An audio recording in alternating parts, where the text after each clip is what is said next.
میں اور میری دوست ایک مدرسے میں پڑھنے جاتی تھیں جہاں میرے جیسی بہت سی لڑکیاں اور لڑکے پڑھتے تھے۔ صبح 7 سے 8 اور شام کو 4 سے 6 بجے تک استاد ہم کو پڑھاتا تھا۔ ہمارا استاد بہت ہی سخت مزاج تھا۔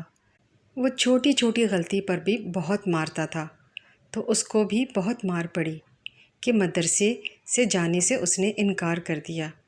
میں نے اپنی دوست کو سمجھایا اور دلاسا دیا تو وہ میرے ساتھ دوبارہ جانے پر مان گئی، لیکن ڈر کی وجہ سے اس کو سبق بھول چکا تھا۔ جب سارے بچے اپنا سبق سنا چکے تو آخر میں استاد نے سمیرہ کو بلایا۔ وہ بیچاری بری طرح پھنس گئی۔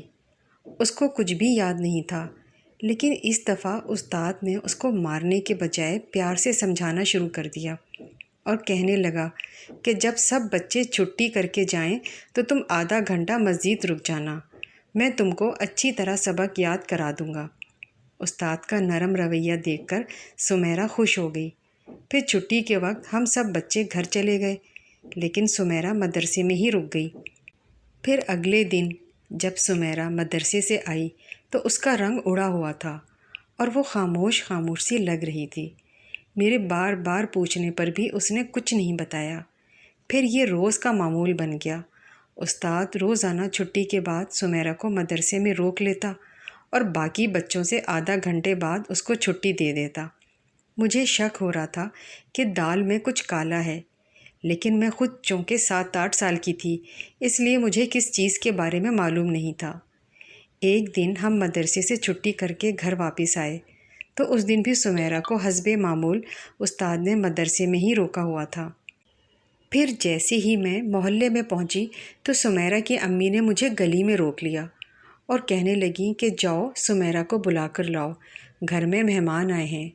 میں الٹے پیروں دوبارہ مدرسے چلی گئی۔ جس کمرے میں ہم پڑھتے تھے وہاں نہ تو سمیرہ تھی اور نہ ہی استاد تھے۔ میں ڈھونڈتی ہوئی آگے کے ایک اسٹور میں گئی تو آگے کا منظر دیکھ کر میری چیخ نکل گئی۔ استاد سمیرہ کے ساتھ بدفعلی کر رہا تھا۔ مدرسے میں مجھے دیکھ کر وہ جلدی سے کپڑے درست کرنے لگا۔ سمیرہ تو بس روئی جا رہی تھی۔ اپنی سہیلی کی حالت دیکھ کر مجھ میں ایک دم ہمت آ گئی۔ میں نے سمیرہ کو وہاں سے اٹھایا۔ اس نے جب کپڑے ٹھیک کیے تو جیسے ہی میں اس کو بازو سے پکڑ کر گھر کی طرف جانے لگی تو استاد نے ہمارا راستہ روک لیا اور کہنے لگا اگر کسی کو کچھ بتایا تو تم کو اتنی مار پڑے گی کہ ساری زندگی یاد رکھو گی۔ لیکن میں بالکل نہیں ڈری۔ آخر کار میں سمیرہ کو لیے گھر پہنچ گئی اور اس کی امی کو آنکھوں دیکھا سب کچھ سچ سچ بتا دیا۔ وہ میری بات سن کر پریشان ہو گئیں۔ پھر اس نے سب کچھ سمیرہ کے ابو کو بتا دیا۔ اس کے اگلے دن سمیرہ تو مدرسے نہیں آئی، لیکن جب میں مدرسے پہنچی تو پتہ چلا کہ استاد رات کو ہی کسی کو کچھ بتائے بغیر گھر چھوڑ کر کہیں چلا گیا ہے۔ وہاں استاد کے روم میں ایک درندہ تھا جو معصوم طالب علم بچیوں سے بدکاری کرتا تھا۔ میں آج بھی اس واقعے کو سوچتی ہوں تو لرز جاتی ہوں۔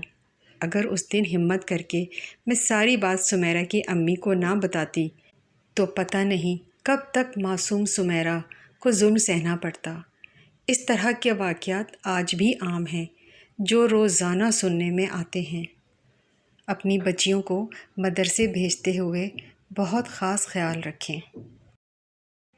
اگر آپ اس طرح کی ویڈیوز روزانہ دیکھنا چاہتے ہیں تو ہمارے چینل کو سبسکرائب کریں، لائک کریں اور بیل آئیکن کو آل کلک کریں۔